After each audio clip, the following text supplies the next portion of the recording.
حاجات كتير ومش باوصل للي انا عايزه بسبب ان المعلومات ما بتتخزنش في دماغي صح، ودي اكتر مشكله كانت بتواجهني. ان انا حرفيا كنت فاكر نفسي ان انا بتعلم بس انا ما بتعلمش حاجه. انا تجاوزت مرحله الباراليسيز اناليسيز او شلل اتخاذ القرار، في ان انا بقيت عارف ايه الكورسات اللي انا محتاج اخدها او ايه الكتب اللي انا محتاج اقراها. بس ستيل لحد دلوقتي برضو كل ما باجي اقرا كتب او باجي اتعلم معلومات جديده، المعلومات ما بتركزش في دماغي.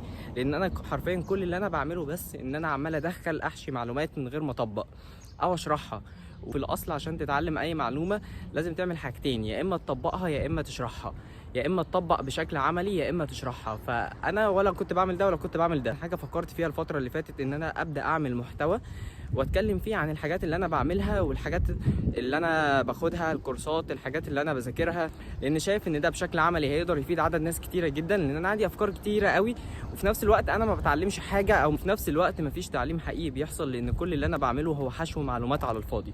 فانا قررت اشارك المعلومات دي بشكل عفوي سواء الصبح او بالليل زي ما تيجي، ان انا اقدر افيد اكبر عدد ممكن من الناس بالافكار اللي انا عندي، علشان ما يجيليش حاله من كتر ما الواحد بيفكر كتير في الحاجات اللي هو عايز يعملها والكلام ده كله، مبيبقاش عارف يعمل انهي حاجه فيهم.